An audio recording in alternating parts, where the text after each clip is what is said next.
We are going to look at dominant and recessive autosomal traits using this pedigree. So an autosomal trait means that it is on one of the first 22 pairs of chromosomes. It's not on the sex chromosome, so you don't have to worry about sex linkage in any way. It's just a normal dominant or recessive Punnett square.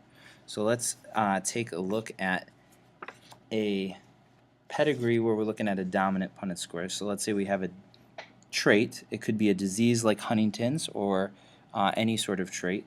And we color in the father here to show that he has the trait. Now, if it's a dominant trait, then you know that he is going to have the allele, and his wife, who does not show the dominant trait, is not going to have the allele. So let's say that we use H to represent dominant and little h to represent recessive. So if this is a dominant trait, we know that he is either big H, or big H, little h, because he's going to have the trait. Now, his wife has to be little h, because she does not show the trait. She must have both recessive alleles. Now, if we decide that they have a boy and a girl, and the girl also shows this trait, what does that tell us about the boy and the girl's genotypes? Well, we know that the boy does not show the trait, so he must also only have received recessive alleles. So that means that he is little h. Okay?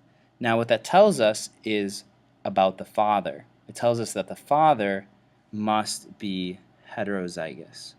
He must have a little h so that he can pass it on to his son. If we think about a Punnett square, and we know that mom is little h, we know that dad has a big H, and we're trying to figure out what dad's second letter is, but we know they have a child that's little h, then we know that dad must also have a little h.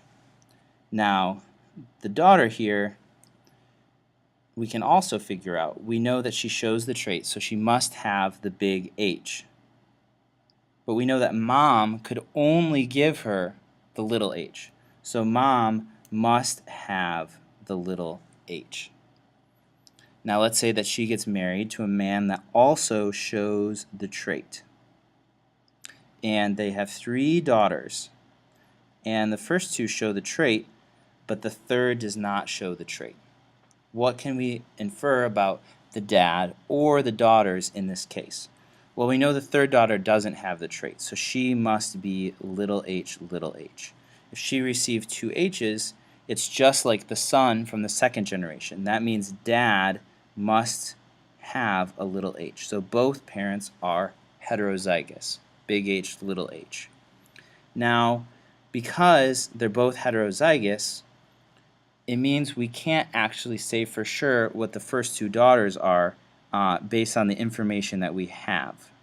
If we take a look at a Punnett square and both parents are heterozygous, that means that there's a chance that the daughters could be heterozygous right here, or they could be homozygous. So we're simply not sure. So whether they're big H, or big H, little h is still a question mark for these 2 individuals.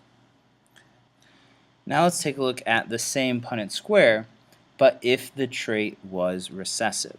So let's say that we have the father shows the trait, and they have a son and a daughter, and the daughter shows this trait as well. We'll use big R and little r to show the dominant and the recessive. Let's say the trait is recessive. Okay? So that means if the trait is recessive, we know that the dad must be little r. To receive the trait, he has to have both alleles. But mom could be big R, or big R. We're not entirely sure yet until we examine the rest of the information on our pedigree. So if they have a son who does not show the trait that we are examining, but we have a daughter who does, we know that the daughter is little r. Now, that means she received a little r from each parent, which means we now know that mom is big R, little r. Now, when we look at the son, we know that the son is going to receive a little r from dad because dad can only provide a little r. This is what we'd call autosomal, not sex-linked, and so we're only dealing with a situation where parents both provide two alleles to their child. So we know he got a little r from his father, but we know that he does not show the recessive trait, which means he has a dominant allele as well. So we know that he got a big R from his mother. Okay. Now, let's say the daughter gets married to a man who is also recessive. So he has to be little r, little r. Now, what does this tell us about their children?